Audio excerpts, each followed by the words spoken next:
कोल्हापुरात डिजिटल अरेस्टच्या नावाखाली मोठ्या प्रमाणात सायबर फसवणुकीचे गुन्हे उघडकीस येत आहेत। हे सायबर गुन्हेगारी रोखण्यासाठी शासनाकडून नागरिकांना सतर्क राहण्याच्या सूचना देत जनजागृती केली जाते। तरीही कोल्हापुरात निवृत्त प्राध्यापिकेला डिजिटल अरेस्टची भीती दाखवून 3 कोटींचा गंडा घातल्याची घटना घडली होती। हे प्रकरण ताजं असतानाच आता पुन्हा एकदा कोल्हापुरात आणखीन एक तसाच गंभीर प्रकार समोर आलाय। रिलायन्स इंडस्ट्रीमधून सहाय्यक उपाध्यक्ष म्हणून निवृत्त झालेल्या कोल्हापुरातील एका अधिकाऱ्याला सुमारे 8 कोटींना गंडा घातल्याची धक्कादायक घटना घडली आहे। या अधिकाऱ्याला देशद्रोहाच्या गुन्ह्याखाली कोणत्याही क्षणी कारवाईची धमकी देण्यात आली होती। तर वरिष्ठ पोलीस अधिकारी विश्वास नांगरे पाटील यांच्या नावाचा वापर करून डिजिटल अरेस्ट करण्याचं सांगत एका सायबर भामट्यानं शेअर्स विक्रीस भाग पाडून या अधिकाऱ्याची फसवणूक केली।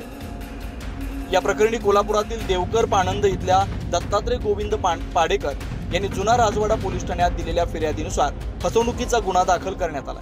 दरम्यान पोलिसांना या फसवणूक प्रकरणात राजस्थान नोएडा येथील टोळी असल्याचं संशय असून त्यांनी सांगितलं वेगवेगळ्या ठिकाणी तपास पथकं रवाना केलेत। त्यातले फिर्यादी जे आहेत ते 75 वर्षाचे सिनियर सिटीजन आहेत। ते एका चांगल्या संस्थेतून ते रिटायर झालेले आहेत ते आणि त्यांच्या घरी ते आणि त्यांची पत्नी वयस्कर पत्नी हे दोघेच राहतात।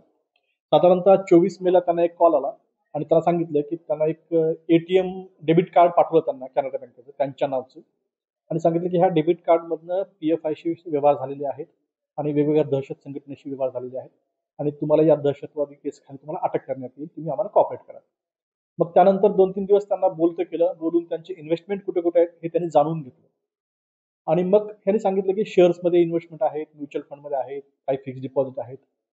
त्यांनी बोलतं करत त्यांना हे सगळे विड्रॉ करायला सांगितले त्यांनी आणि विड्रॉ करून अकाउंटमध्ये घ्यायला सांगितले।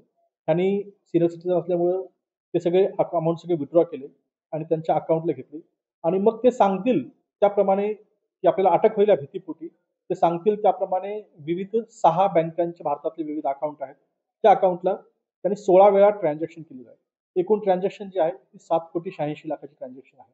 अशा पद्धतीने ही फसवणूक त्यांना भीती घालून केलेली आहे।